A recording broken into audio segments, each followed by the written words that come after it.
Começando mais um Papo Teológico, hoje direto da minha casa, recebendo um amigo querido, pastor Jamil Cury. Tudo bem, pastor? Tudo bem, pastor João? Bem, graças a Deus. Pastor Jamil, ele é pastor da CCTP, Comunidade Cristã para Todos os Povos, autor de livros, empresário, consultor. E eu trouxe aqui alguns livros, aliás, ele trouxe para mim aqui alguns livros. Um dos livros é As Quatro Estações. Esse livro eu já li, é um livro para quem precisa de uma mensagem positiva, de paz e de esperança. É um livro que, se você gostar de poesia, ele vai entrar um pouco ali na poesia, na reflexão, no sentido de ser uma coisa, de uma obra literária, né? Então, assim, é muito legal, está muito bem escrito. Foi escrito por ele e pelo nosso amigo Bispo Zezinho, né? Então, As Quatro Estações, 4 momentos da vida que você passa. Fantástico esse livro, eu adorei o livro, li ele rapidinho. Trouxe também a Quarta Guerra, o Início, que já é um livro um pouco mais apocalíptico, não é isso, pastor? É, um apocalipse romanceado, né? E a Quarta Guerra, Revelações, né? Então são livros, esse livro aqui, a Quarta Guerra, falar sobre o apocalipse de uma forma ilustrativa, de uma forma romanceada, onde, né, tem ali um pano, o pano de fundo é o apocalipse, mas ele conta uma história por cima para você, para poder pontuar situações importantes que acontecerão no Apocalipse. E aí então começa a surgir a pergunta, né? Antes de fazer a primeira pergunta, é um prazer te receber aqui. Não, o prazer foi meu, a honra é toda minha. Obrigado por aceitar o convite, né? E hoje nós vamos falar de escatologia, ou seja, a ciência dos últimos momentos, dos últimos tempos, né? Se é que a gente pode chamar de últimos tempos, né? Porque depois vem milênio, depois vem a eternidade com Cristo, e aí aquilo que é o último tempo não é mais. Não tem nada de último, né? Não. Pastorzão. É o último tempo para essas coisas. O último tempo para esse momento, né? O Apocalipse está perto, Mateus 24, está se cumprindo? Eu vou dizer para você, eu tenho um pouco de cautela para falar, porque às vezes as pessoas brincam falando que a gente sabe o dia que Jesus vai voltar. Não é isso. Muita gente fala, muitas igrejas até chegam a falar, igrejas que marcam inclusive uma data para isso acontecer. Acaba se frustrando, né? Sim, isso aconteceu, né? Isso aconteceu, tanto que originou algumas denominações que a gente é melhor não falar. Para não arrumar briga. Porque disseram que viria e os caras até subiram do telhado, né? Se vestiram de branco, venderam tudo e tal. Enfim, você sabe. Então, mas vamos lá. Deu ruim. A leitura do que está acontecendo, qual é a sua avaliação do que você faz? Não, eu acho que pela leitura, aquilo que a gente diz assim, né? Quando você vê uma nuvem meio que escura, umas trovoadas, você sabe que vem chuva. Vai chover. Né? Quando a gente lê lá em Mateus capítulo 24, Jesus ele diz uma coisa interessante. Ele fala assim, olhem para a figueira. Figueira é claramente a representação da nação de Israel. Então ele diz, quando começar a florescer a figueira, não passará essa geração. Em 14 de maio de 48, houve o cumprimento de uma profecia que está em Isaías. Israel nasceu em um dia. Foi reconhecida como Estado. Como Estado, como nação. Ganhou seu pedaço de terra. Em um dia. Por um brasileiro, por sinal. Oswaldo Aranha. E se você contar de 1948 mais 70 anos como a geração judaica, nós temos aí 2018. Foi quando o Donald Trump foi eleito. Não, foi quando ele já era presidente, mas ele leva a embaixada dos Estados Unidos de Tel Aviv, em Israel, para Jerusalém, reconhecendo Jerusalém como a capital indivisível, porque a grande briga é reconhecer Jerusalém como a capital indivisível de Israel. Esse é um dos grandes problemas, essa é uma das grandes questões. Hoje nós temos lá a Jerusalém Oriental e a Jerusalém Ocidental. E essa divisão, hoje ela não é, digamos assim, ela ainda não é oficial. Haverá um homem que vai surgir com um plano de paz e talvez ele faça. Isso é uma inferência, tá? Talvez ele faça isso. Divide entre Jerusalém Oriental e Ocidental, de modo que as coisas aconteçam bem, para que o terceiro templo seja construído.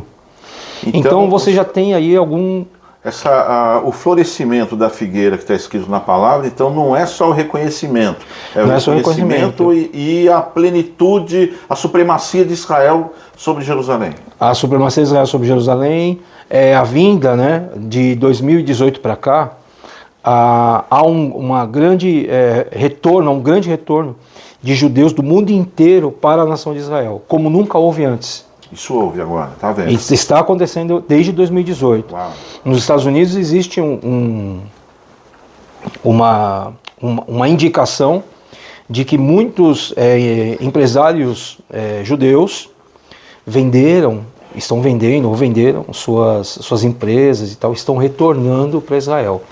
Uau. Esse é o sinal que realmente a figueira começou a florescer em 48 e agora ela começa... É um movimento espontâneo dos judeus de voltarem para Jerusalém, espontâneo deles, assim, tem algum motivo? Um patriotismo, uma coisa assim? Eu acho que tem a ver com patriotismo, mas também tem a ver com o mover de Deus. Tem a ver com a palavra, né? Tem a ver com o mover de Deus, porque Jesus falou mesmo, que ele foi muito claro, olhe para a figueira, olhe para a figueira.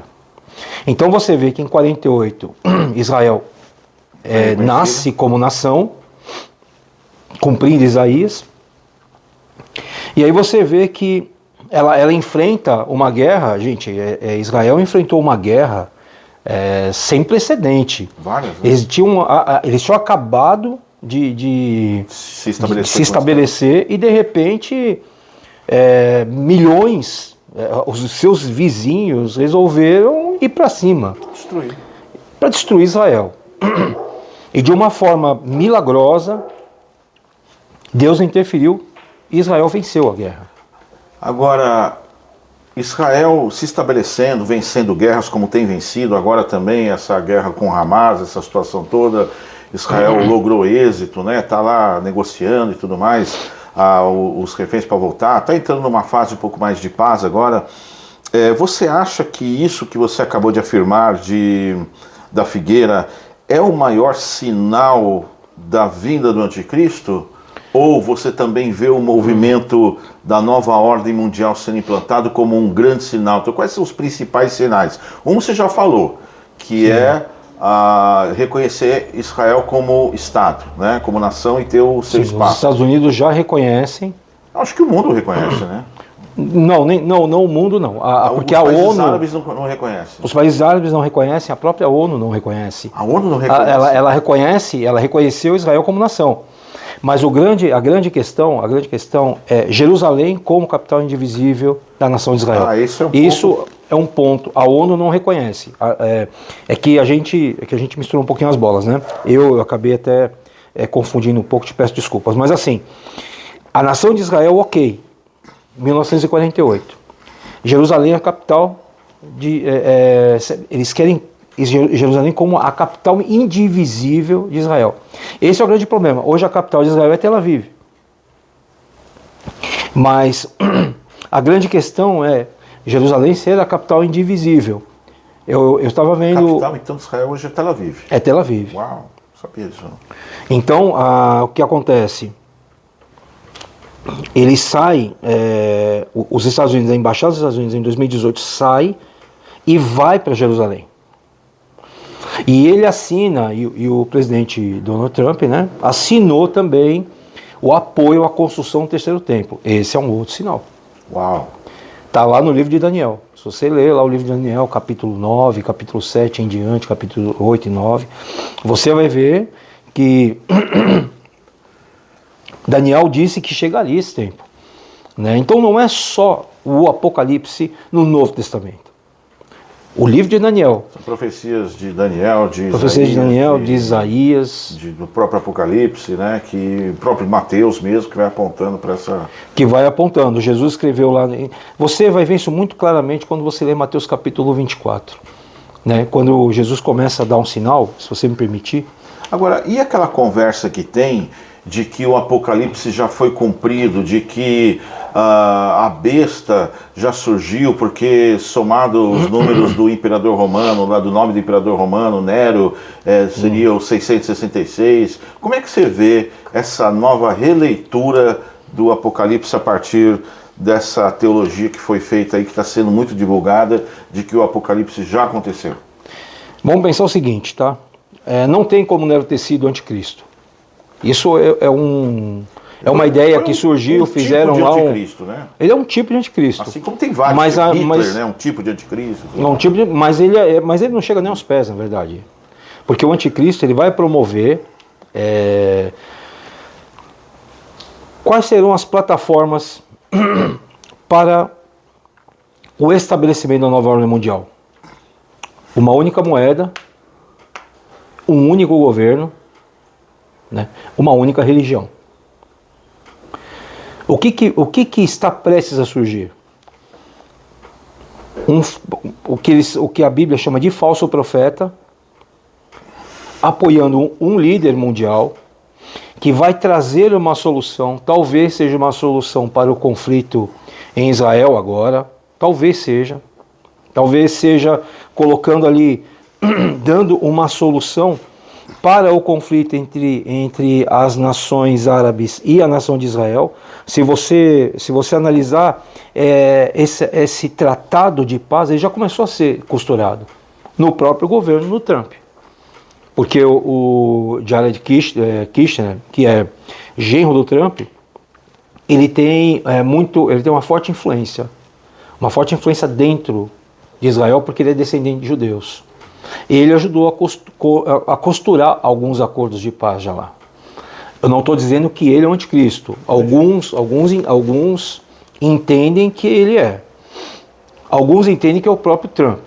Eu não gosto de caçar as bruxas, né? E o Elon Musk nessa história toda? Não, já disseram que é por causa do chip na cabeça. Sério, ele está fazendo um Neuralink aí, né? Da Neuralink. Eu acho que tudo isso são plataformas. Eu vejo dessa forma. Então, de certa forma, o Elon Musk ele vai facilitar a parte tecnológica do novo governo mundial. Certo. Por quê? Porque o novo governo mundial ele vai ser um governo de absoluta vigilância. Você vê que ele tem... Já estamos tendo isso, né?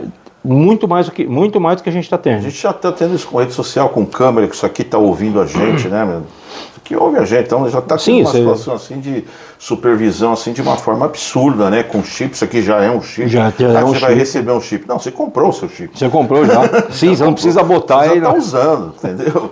Né?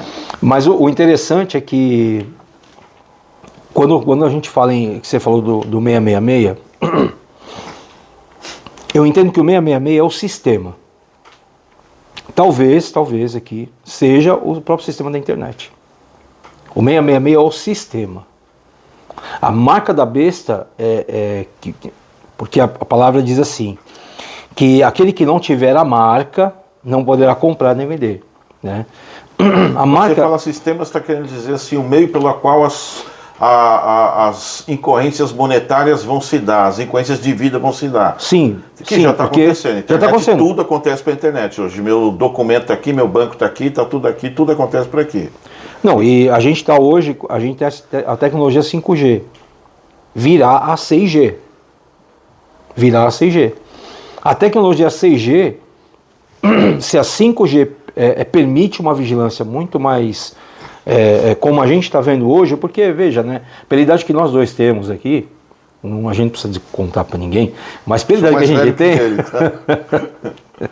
pela idade que a gente tem, na época do orelhão, essas coisas, a gente não imaginava, a não ser quando a gente leu lá o livro do George Orwell, né? Que ele conta do Big Brother, né? Do grande irmão. Tem aqui em algum lugar aqui, 1984. Eu recomendo 1984 para quem quiser entender o que está acontecendo hoje. Isso é um pouco do que ele... Mas isso a gente só via lendo aquele livro. Quando eu li aquele livro no colegial... É utopia, né? Era uma utopia. Quando eu li aquilo no colégio, era utopia. Eu li aquilo para fazer trabalho. Tem o filme também, se quiser pode assistir o filme. E o curioso é que você vê acontecendo algo até avançando além daquilo que ele prevê. Aquilo que ele tinha como visão, né? A tecnologia 6G, ela vai permitir que, assim, ela não vai permitir que ninguém se esconda em lugar nenhum. Absolutamente em lugar nenhum.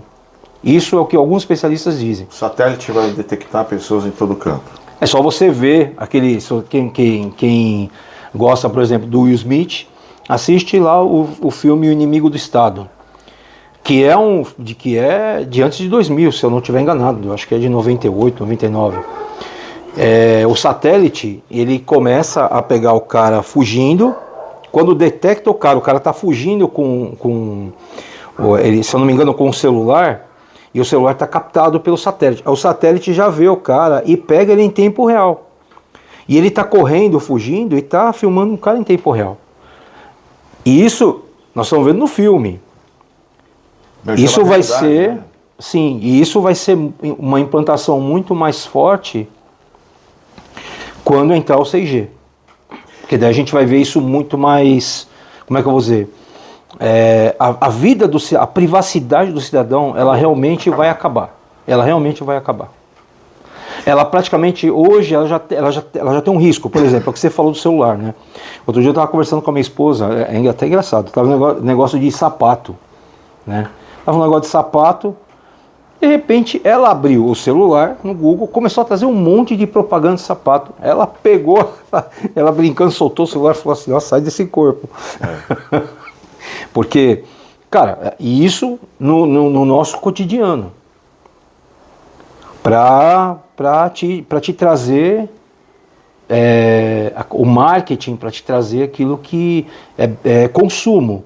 Sim. Pensa numa situação em que o mundo será vigiado. Mais do que está sendo hoje. Mais do que está sendo hoje.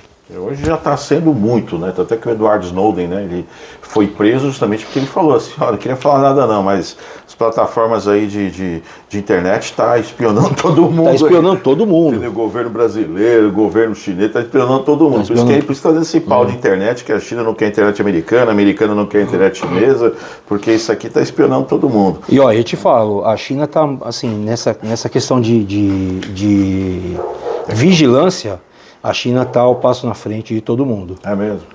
Porque o projeto piloto, eu acredito que o projeto piloto da Nova Ordem Mundial começou na China. Uau. Eu acredito que sim. Explica um pouco pra gente o que é Nova Ordem Mundial.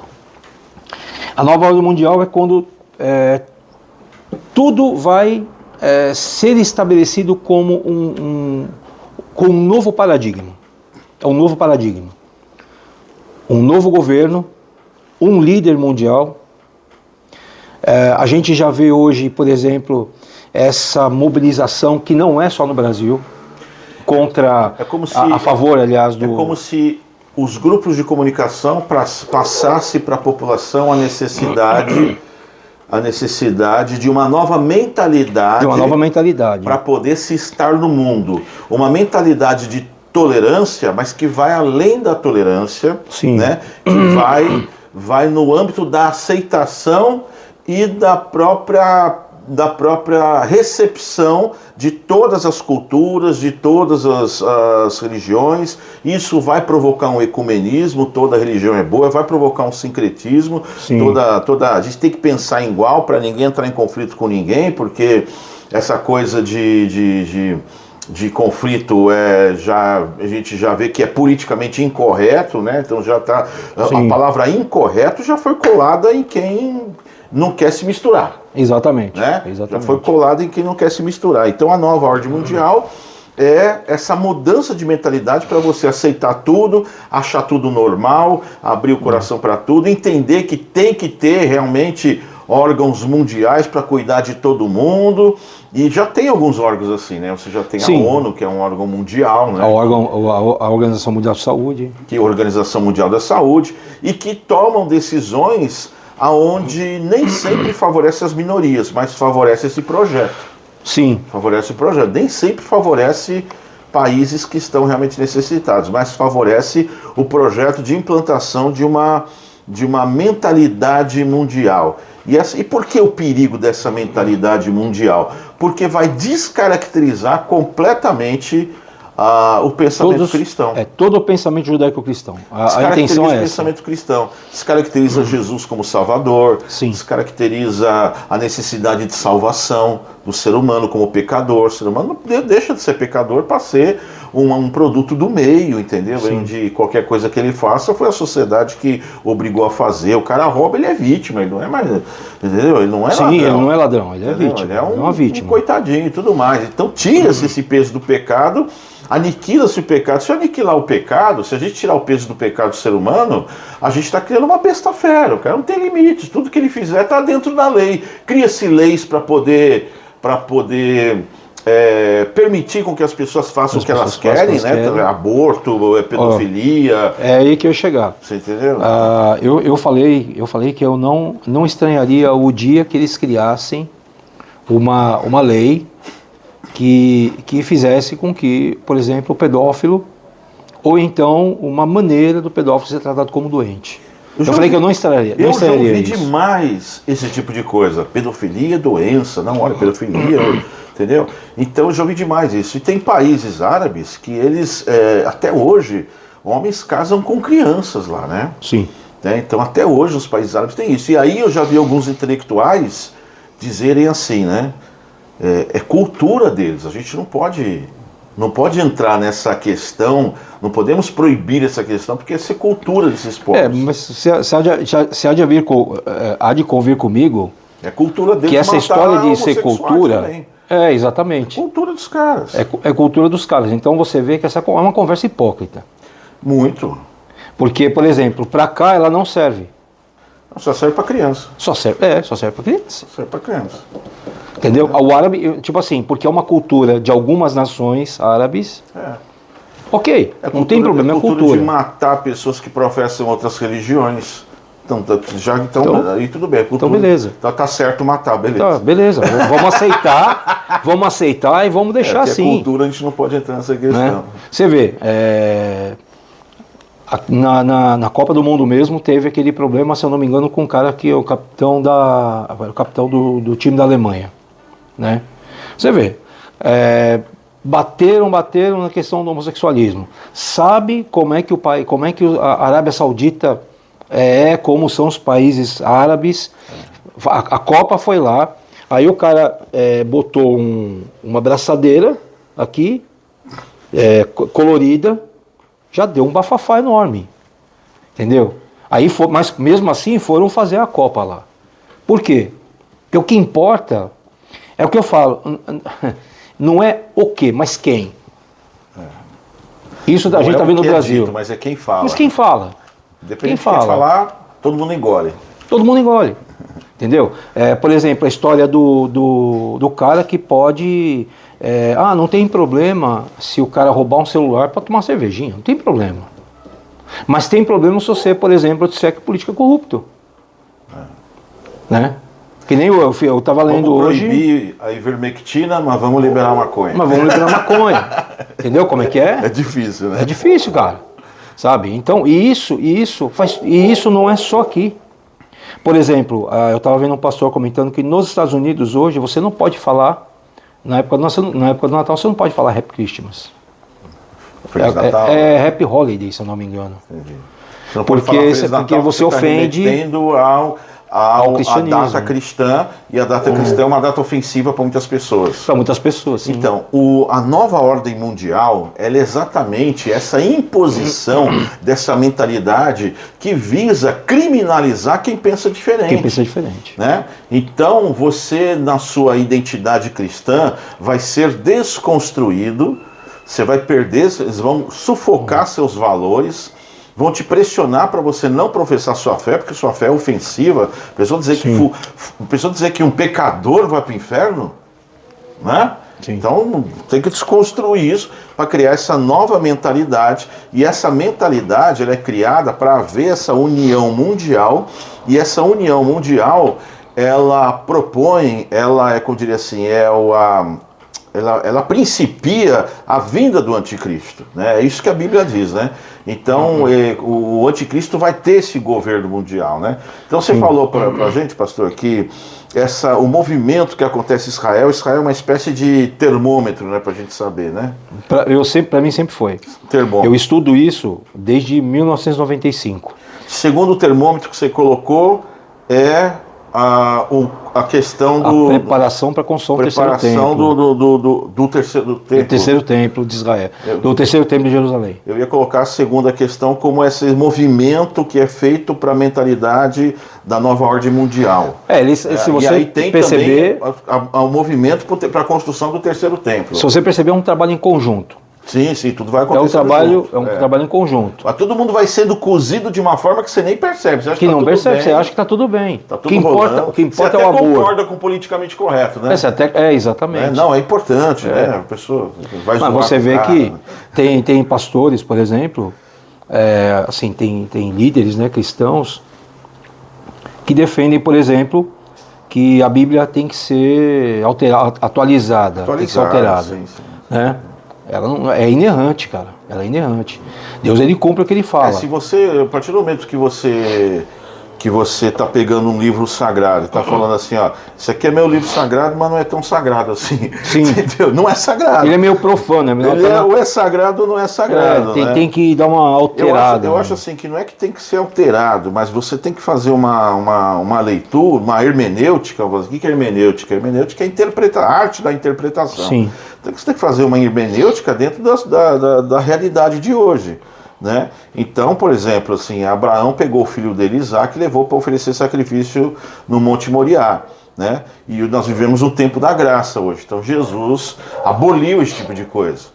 Sim. Né? As filhas de Ló se deitaram com o pai. Tem gente que pega isso aí e bota. E aqui é o que a Bíblia fala. Mas a Bíblia abomina esse tipo de coisa. O cara só coloca que deitou, mas não coloca que isso abomina. Não, tanto que os maiores inimigos de Israel saíram. Midian e Miriam. Os amonitas e os moabitas. Moab e Amon. Moab e Amon, isso. Moab e Amon, os filhos do incesto. Do incesto das meninas com o pai.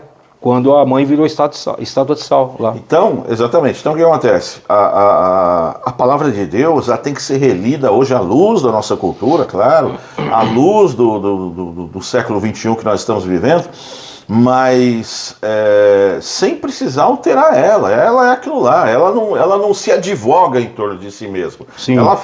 A Bíblia relata os pecados dos homens que estão ali. Os pecados de Abraão. Abraão Abraão entregou a irmã dele lá, como a esposa dele, como, sabe, falou que aquela irmã para escapar como voucher de saída de um rei que o abordou, entendeu? Então mostra os pecados de Abraão, de Moisés, de Ló, do próprio rei Davi. Ela não poupa ninguém. Então eu acho assim que você pegar isso e querer amenizar isso, eles fizeram isso, mas não foi bem assim, não sei o que.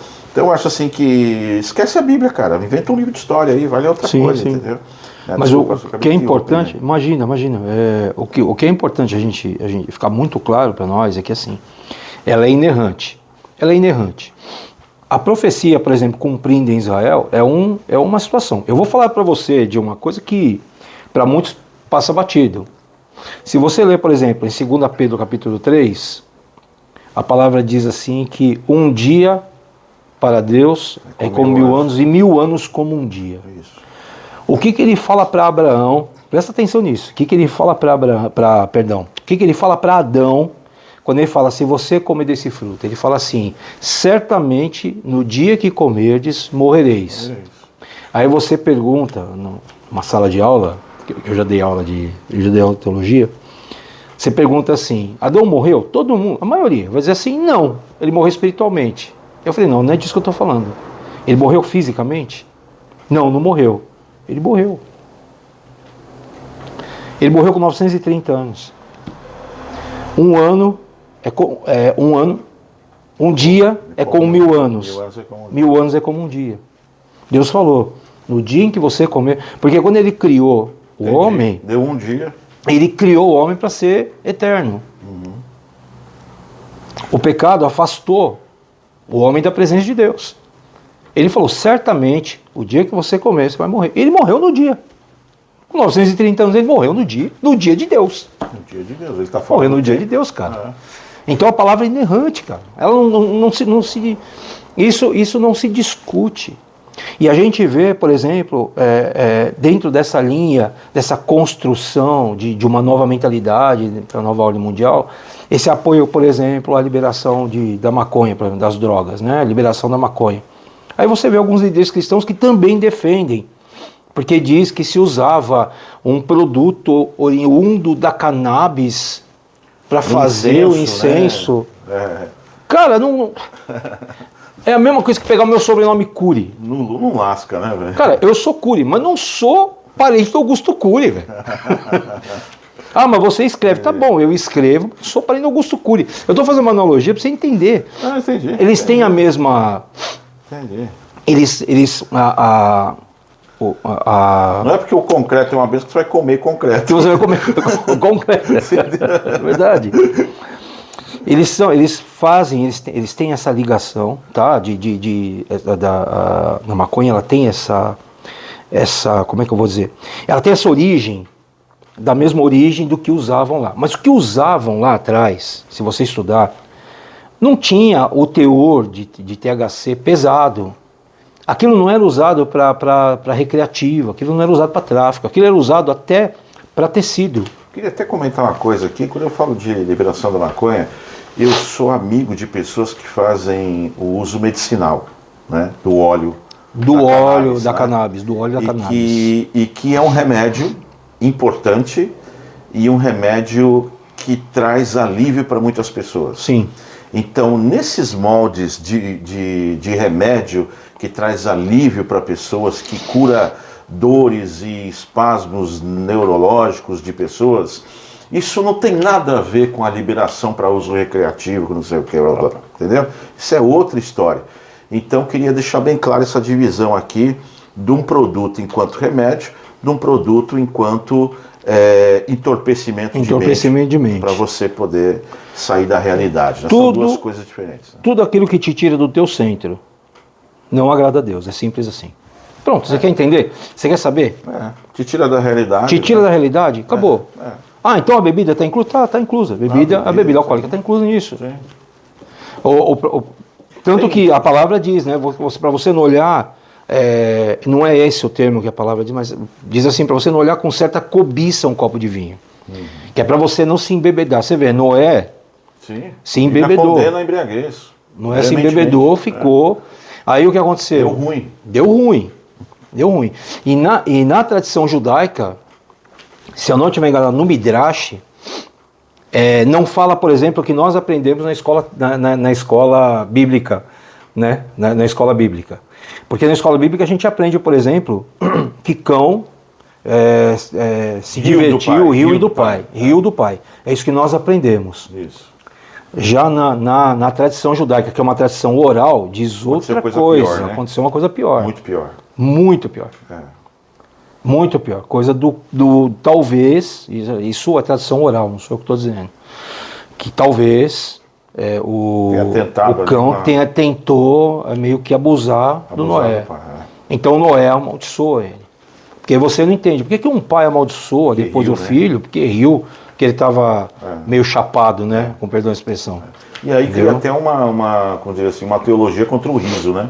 Sim. Que a própria presença de Deus nos traz alegria, né? Mas, pastorzão, vamos lá. A gente está falando de Apocalipse aqui, você escreveu um romance aqui, A Quarta Guerra, né? E eu gostaria que a gente voltasse para esse tema aqui. Você viu recentemente aí uma inauguração que teve, eu não sei o que foi, que teve um evento assim que reuniu várias nações e ficou o dia inteiro aquele evento e entrou uns carros alegóricos. Chegou a ver alguma coisa nesse sentido, não? Olha, o pessoal falava que aquilo era uma demonstração para a vinda do anticristo, não sei o quê, tinha lá vários figurões, então uma coisa assim, super esquisita, assim, feita com as grandes famílias que comandam o mundo. Com as grandes, assim, que falam que são as 13 famílias. Né? Entendeu? E aí eles fizeram um evento, assim, teatral, que de repente surgiu um líder que ia comandar o mundo nesse evento aí e tal. Se você não sabe, não tiver visto isso, eu vou pegar um trechinho e vou colocar para você ver, mas assim, a gente tem visto, através da cultura, da mídia, vários sinais assim dessa possibilidade. O próprio Matrix mesmo surge. Sim. O Neo, que é um cara que revoluciona, que manda tudo, não sei o que e tudo mais. Olhando para a realidade hoje, quais são os lugares que você vê assim, que você diria assim para o cristão que está assistindo a gente, fica esperto com aquilo, ó. Não entra ali, não vai lá. Não vai. Entendeu? Fica esperto com aquilo. Não vou falar que não faça isso, porque a gente não vive debaixo desse tacão do não pode, mas a gente vive debaixo do cuidado. Cuidado. Sim, cuidado. Entendeu? Cuidado, porque é o Espírito Santo que está na gente, que está em você, que está me assistindo, ele vai te dizer onde é saudável que você participe, né? Então, o que mais assim hoje que está acontecendo na sociedade que te assusta? Você fala, meu Deus, olha isso que está acontecendo. Olha. Não, toda, por exemplo, essa questão da permissividade, essa coisa do destruir a célula da sociedade que é a família. Destruição, ataque à família. Ataque à família, o ataque a crianças. Não deixe os seus filhos serem doutrinados nas escolas. Normalização da sexualidade. Normalização da sexualidade. Olha o material que teu filho tem, entendeu? Meu filho em 2018, ele veio questionar sobre uma questão de ditadura e tal, e que a professora dele sofreu na ditadura. Isso foi em 2018. Aí eu perguntei para ele qual que é a idade da professora. Na época da suposta ditadura, né? Teve uma ditadura, mas na época da ditadura, né? A professora dele tinha 4 anos de idade. Eu falei para ele assim, ela tinha 4 anos de idade. Como é que ela sofreu na ditadura? Olha, eu nasci em 73. Eu sou de 71, eu sou mais velho que você. Você é mais velho? Eu sou mais velho que você. A ditadura terminou em 85. Não é isso? Foram 20 anos. Em 85. Eu lembro que até em 85... Ela acabou em 84, na verdade, né? 84. A gente brincando na rua, cara. Sim. Violência zero. Sim. É isso que eu lembro. É disso que eu lembro também. Eu lembro assim que vagabundo não podia andar à noite. Sim. Tinha que andar com a carteira de trabalho para mostrar que você trabalhava. Senão você era preso por vadiagem. Então isso eu lembro, entendeu? Eu lembro que tinha policiamento, o policial também não... Ele chegava... Carteira de trabalho, não tem, aí o pau quebrava. Então, tipo assim, você tinha um controle, né? Aquela vigiar e punir, você tinha uma punição se você não seguisse a regra do contrato social. Você tinha uma punição. Como deveria ter hoje, porque a gente tem que refundar a sociedade. O que é proibido? Roubar. Pode ou não pode?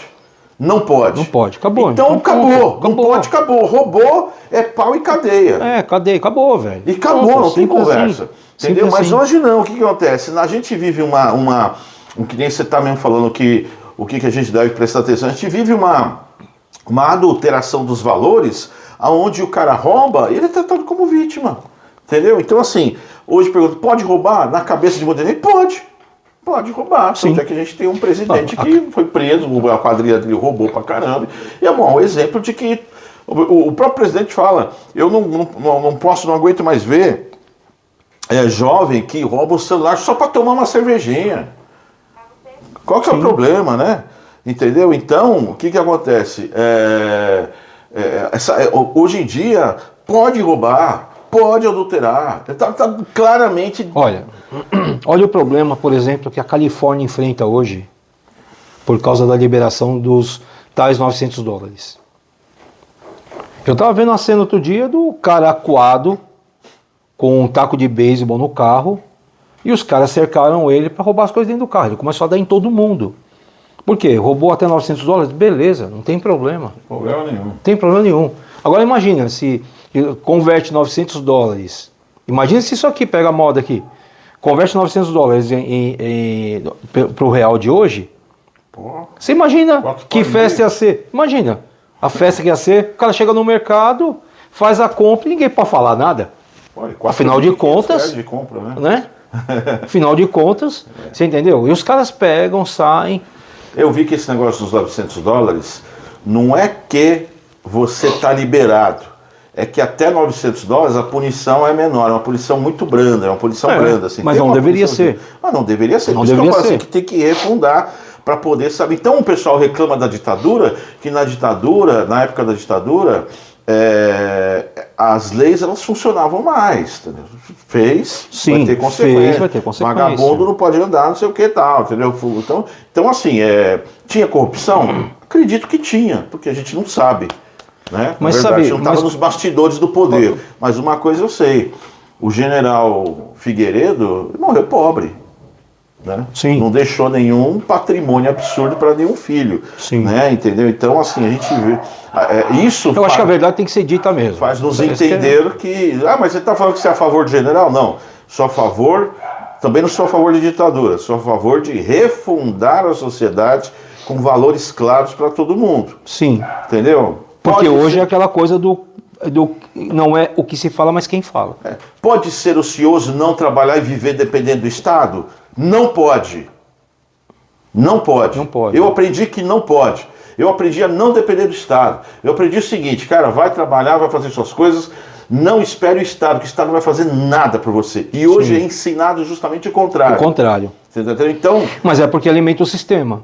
Porque se o cara ele é dependente do Estado e ele descobre que ele não precisa trabalhar muito ou trabalhar nada para poder ser alimentado pelo Estado, então para que ele vai se esforçar em crescer? Deixa. E aí o Estado consegue fazer com que ele mantenha o status quo. mantenha o projeto E aí de poder. o projeto de poder. funcionando. Então o estabelecimento nunca muda. Nunca muda. A verdade é essa. E aí a gente volta para essa questão do Apocalipse. O que é o grande reset? Uma das propostas do grande reset O que é o é grande reset? estabelecer uma espécie de Uma salário, refundação com essas. Ah, não, um salário mundial. um salário mundial. Ah, não, é para igualar. É para igualar todas as coisas. Isso é muito bonito no discurso. Na teoria. É muito bonito no discurso. Na teoria é outra coisa. O que é o grande reset? É zerar tudo. É zerar tudo.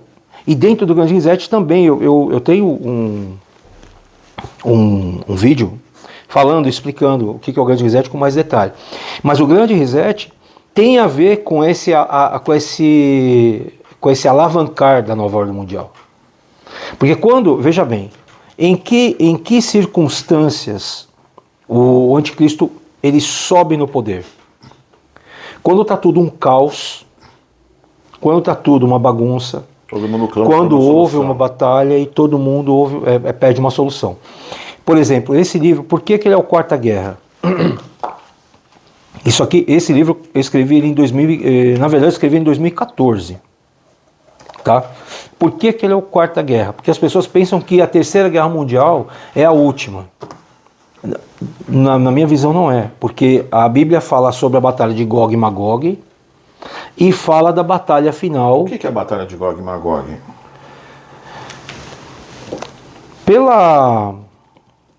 Pelos indicadores históricos em geografia, tá?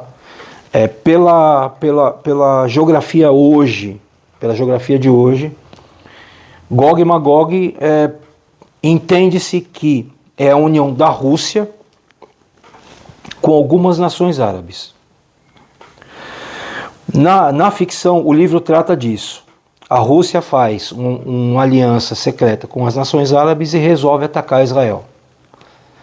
E aí os Estados Unidos vão defender Israel e aí começa uma terceira guerra mundial.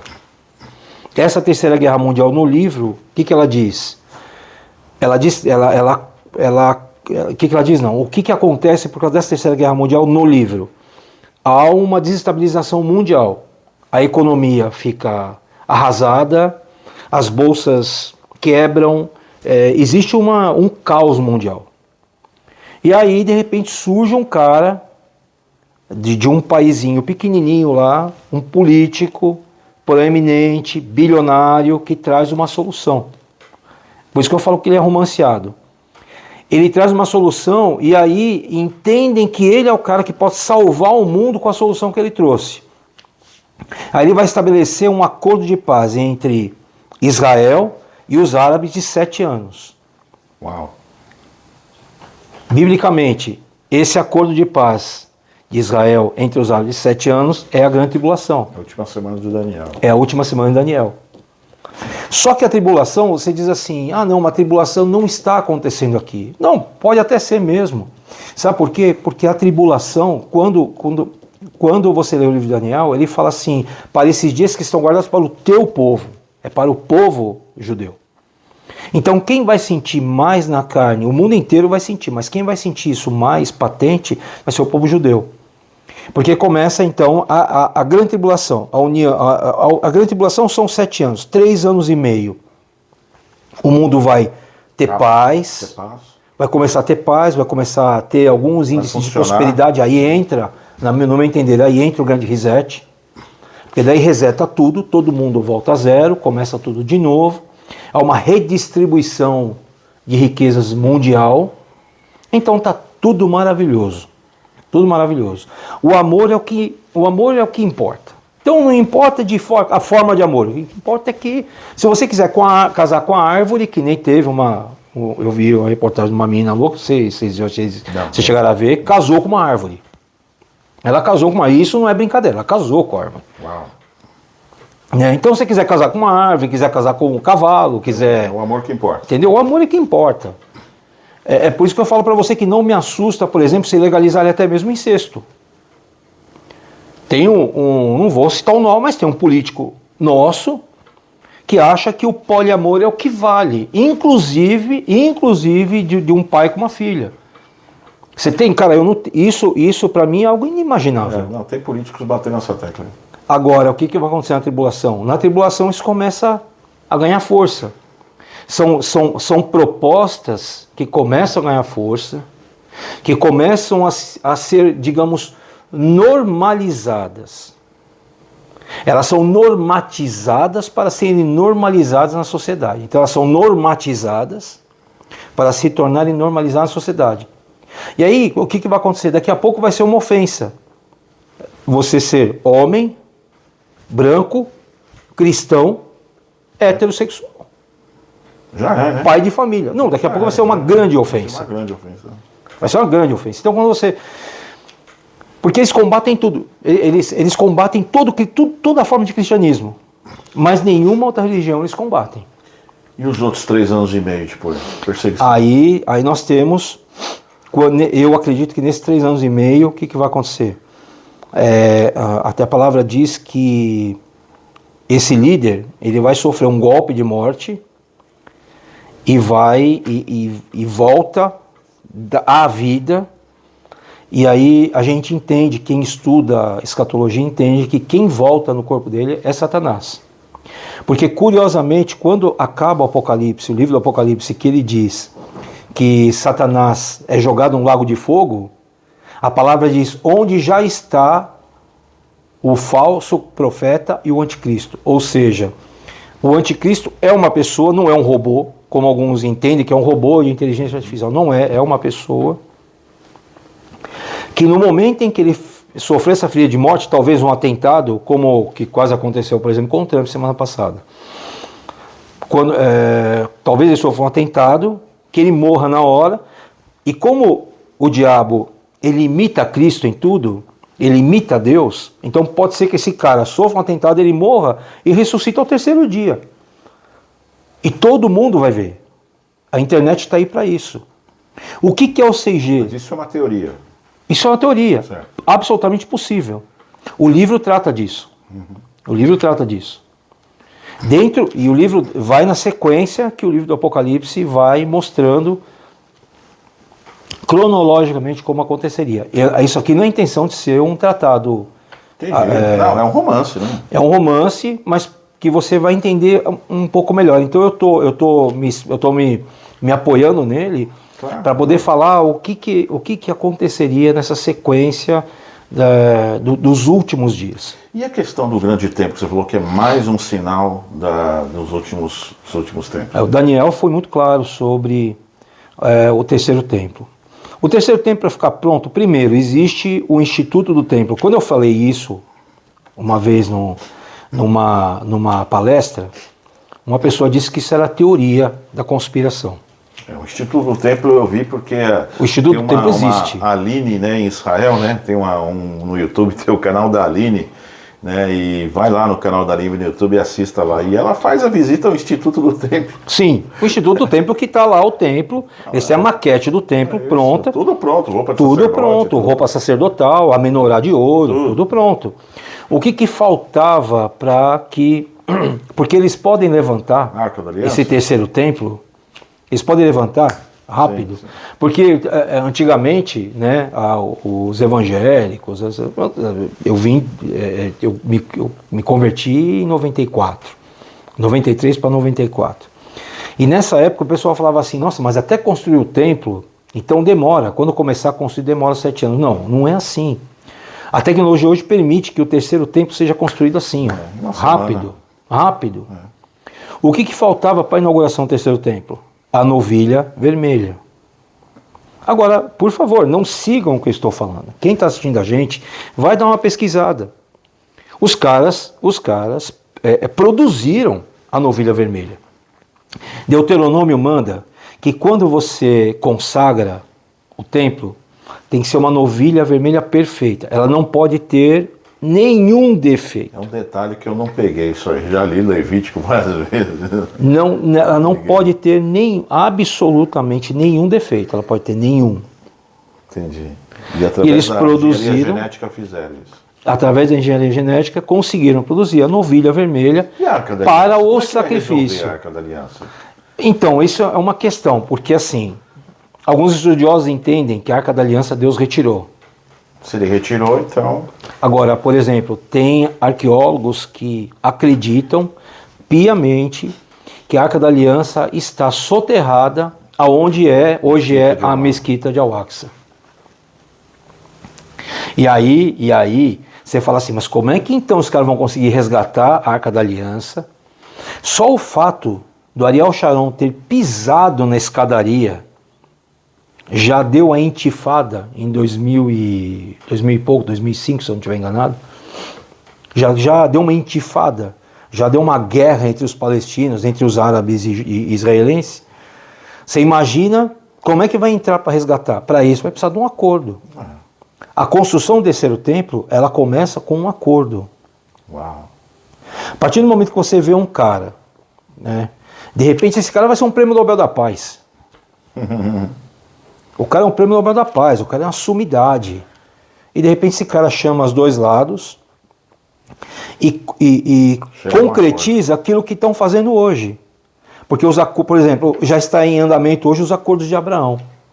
Pesquisa sobre o Crislam, a construção de uma sinagoga, a construção de uma igreja e a construção de uma mesquita. O que é isso?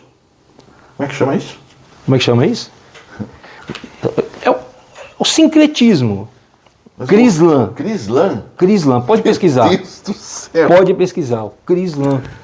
Eu não sabia dessa. O Papa dá maior apoio para isso aí. Caramba, porque une as 3 maiores religiões do mundo. Monoteístas, né?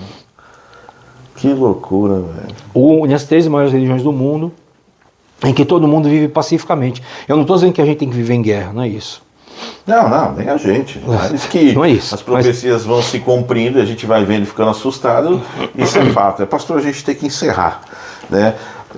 O que você... É bem vasto, é bem vasto. Não, então, nossa, é um assunto longo, né? Eu queria que você deixasse suas redes sociais, pessoal que quiser estender nesse assunto, conhecer mais, adquirir seus livros. Deixa suas redes sociais, por favor. No YouTube, eu estou lá como Jamil Cury, aí você tem vários vídeos lá falando dessa ascensão da China, falando do Grande Reset, falando da Nova Ordem Mundial. Eu tenho um vídeo exclusivo que conta sobre os livros da Quarta Guerra que eu escrevi. Só para dizer uma curiosidade, eu escrevi esse livro aqui, eu comecei a escrever em 2014, acabei em 2016. O Bispo Zezinho leu. Ele, na verdade, ele é um A4, é uma folha de A4, é um livro assim. Uau. Não daria para fazer num livro só, por isso que eu fiz em vários.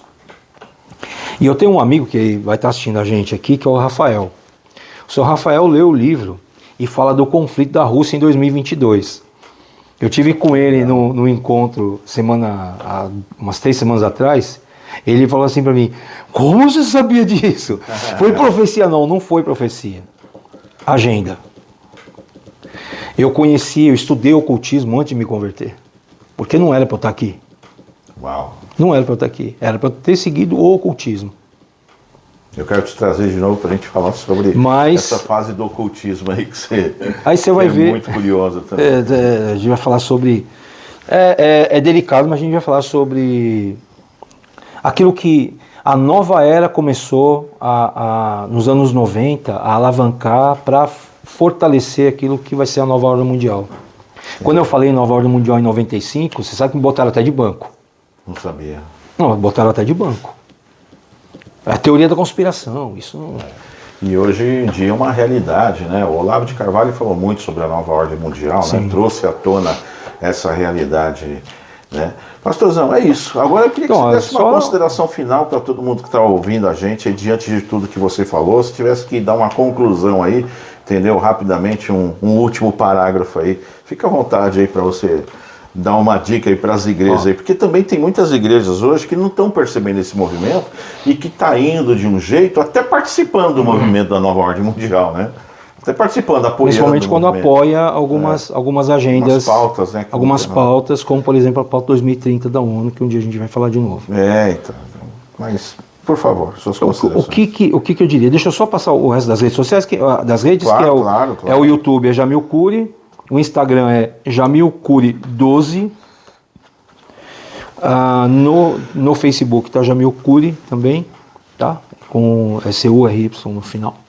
Depois é só o pessoal procurar lá. Qualquer coisa é só eles entrar em contato eu vou colocar aqui embaixo no link redes aqui, e aí a gente... No link, vou colocar as redes no link. O que eu diria? Em primeiro lugar, tome cuidado da igreja que você entra. Infelizmente essa é uma verdade. Igreja que prega 1 hora pedindo dinheiro, 5 minutos de palavra, fique esperto. Primeiro ponto. Igreja que prega a palavra, ela prega o poder do Espírito Santo, ela prega a salvação em Cristo Jesus, como único Salvador. Ele não é um mestre, ele é o único Salvador. Então, também tenha cuidado com isso. Tome cuidado com o que alguns líderes têm dito em redes sociais, apoiando agendas, inclusive pautas de esquerda. Então, um grande líder aí, de uma igreja grande, que apoia abertamente o aborto. E nem é só o aborto que a lei brasileira já prevê em caso de estupro. Ele apoia o aborto no caso de uma menina nova, de 15, 16 anos, que está grávida. Quando o pastor fala pauta de esquerda, está falando pautas que vão na contramão da palavra de Deus. Que vão na contramão da palavra de Deus. Você está entendendo? Então é que calha de drogas, né? Calha de ser, enfim, da esquerda pegar essas pautas para si. Você está entendendo? Mas o que a gente bate aqui é naquilo que vai na contramão da palavra de Deus. Apegue-se a Cristo, esse é o momento. Nós estamos chegando num ponto, de verdade, em que a gente vai ter que escolher um lado. Sim. Tipo assim, eu já escolhi meu lado, você, nós já escolhemos nosso lado. Mas vai ter um momento em que as pessoas vão ter que escolher um lado. Em cima do muro vai ser o pior lugar da Terra. O lugar mais perigoso do mundo vai ser estar em cima do muro. Porque estar em cima do muro vai ser do lado do maligno. Então, estar em cima do muro é um lado também, né? É um lado, mas vai ser o lado do maligno. Sim. Porque o cara não toma uma... é um lado, né? Socialmente é um lado. Exatamente. Vai fazer como Pilatos, vai lavar a mão. Pilatos lavou a mão. A história, alguns historiadores dizem que ele morreu louco. Lavou a mão, Cristo foi para a cruz, morreu louco. Então toma cuidado quando você se isenta, né? Não querendo afetar o politicamente correto. Né? E uma outra coisa, que isso eu falo na igreja. Viva a sua vida com Deus como se Cristo fosse voltar daqui 2 segundos. Trabalhe, faça faculdade, tenha projetos profissionais, queira prosperar, ótimo, prospere, tá? Faça isso como se ele viesse daqui 2000 anos, mas viva a vida com Cristo, o relacionamento com Deus, como se ele viesse daqui 2 segundos. Uma coisa que eu preciso falar para você, que é assim, que quem está assistindo a gente precisa entender. As coisas no reino de Deus, elas não funcionam como produtividade. Elas funcionam com santidade. Eu vou explicar por que eu estou dizendo isso. É muito comum a gente ver, por exemplo, algumas empresas, em alguns lugares, em que a pessoa fez algo errado, ela roubou a empresa, Eu tenho um amigo que me contou isso, ele estava dando consultoria numa empresa, que ele pegou um cara que roubava dentro da empresa, e quando ele dando a consultoria, falou, olha, é melhor demitir esse cara. O maior acionista da empresa chamou ele, abriu uma planilha Excel, falou, você é louco? Esse cara me dá dinheiro, mas ele está te roubando. Não, mas o que ele me rouba é 1% daquilo que eu ganho. O que ele me traz, como lucro, o que ele me traz como lucro, o que ele me rouba 1%. Então você vê essa inversão de valores. Por quê? Porque o mundo funciona na base da produtividade. No reino é um nível de santidade. Por isso que Jesus falou, muitos chegarão e dirão naquele dia, eu profetizei em seu nome, preguei em seu nome, milagre, expulsei demônio em teu nome, e você vai ouvir a pior frase que um ser humano pode ouvir na sua existência: aparta-te de mim, eu não te conheço. Porque não é produtividade que vai te levar para o reino. Então, por exemplo, você vê grandes... Eu não sou contra grandes eventos. Eu acho maravilhoso. Mas assim, não pense que um cara que promove um grande evento, por exemplo... Tem uma grande aliança com Deus, uma grande intimidade com Deus. Não pense. Não é porque ele promoveu um evento, levou 60 mil pessoas para um estádio, houve milhares de conversões. Então esse cara está garantido, está no céu. Não. Porque o particular dele é entre ele e Deus. Só Deus que sabe. Né? Quantas histórias que nós conhecemos de líderes que, tipo assim, na TV... Na mídia, é o santo, né? O cara é o santo. O cara prega, todo mundo dá aleluia, glória a Deus, e roda, e faz até o reteté. E na vida particular do cara... A esposa dele chora. A esposa dele chora. E se a esposa dele chora na vida particular, você imagina no relacionamento dele com Deus. Não tem, né? Entende?